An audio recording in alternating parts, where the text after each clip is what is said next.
Long ago, the world was full of people, but something had gone terribly wrong. Mankind had become wicked, and violence filled the earth. The people had forgotten God, turning away from his ways, doing whatever they wanted.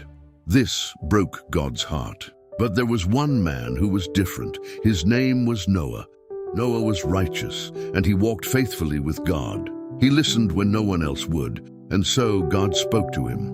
"Noah, the earth is filled with violence, and I'm going to put an end to it.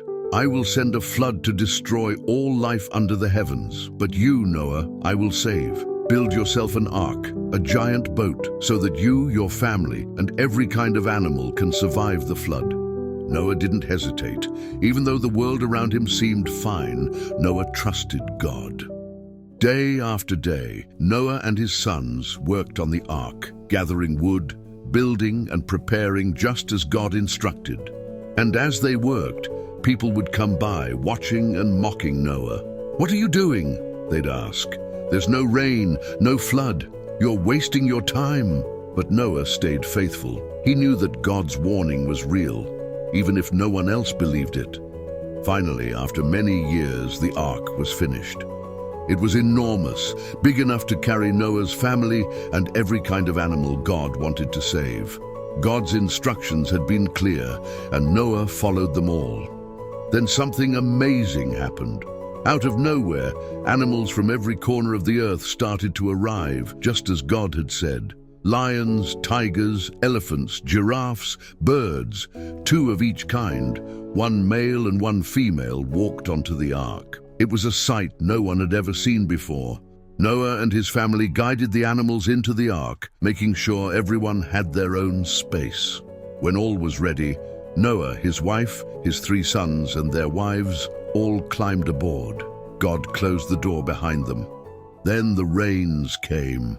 At first it was just a light drizzle, but soon it turned into a downpour like no one had ever seen. The skies opened up and water poured down in sheets. The earth itself seemed to break open, with water bursting forth from below. The flood had begun. For 40 days and 40 nights, it rained. The waters rose higher and higher until even the tallest mountains were covered. Everything on the earth was washed away. But Noah, his family, and the animals were safe inside the ark. Inside the ark, Noah and his family took care of the animals, waiting patiently. They knew God was with them, guiding them through the storm. Even though the world outside was in chaos, the ark was their shelter, keeping them safe. Finally, after months of waiting, the rain stopped, but the earth was still covered in water. Noah sent out a raven, then a dove, to see if the waters had receded. The dove came back with nothing at first, but later returned with a fresh olive leaf in its beak. This was the sign Noah had been waiting for. The waters were going down. Soon, the tops of the mountains began to appear. The ark finally came to rest on the mountains of Ararat. It was almost time to leave the ark and start a new life. God told Noah to come out of the ark, along with his family and all the animals. As they stepped onto dry land, the world was new and fresh. The flood was over, and life could begin again. Noah's first act was to thank God. He built an altar and made a sacrifice to show his gratitude for God's protection. And God made a promise, a covenant with Noah. He promised never to flood the earth again. As a sign of his promise, God placed a rainbow in the sky. Every time we see a rainbow, it's a reminder of God's promise to Noah and to all of us.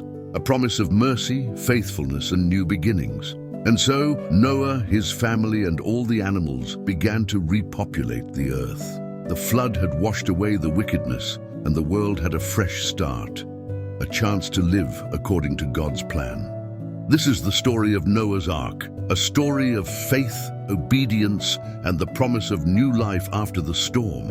Genesis 6-9, the story of Noah's Ark. In faith, Noah built the ark. In love, God made a promise.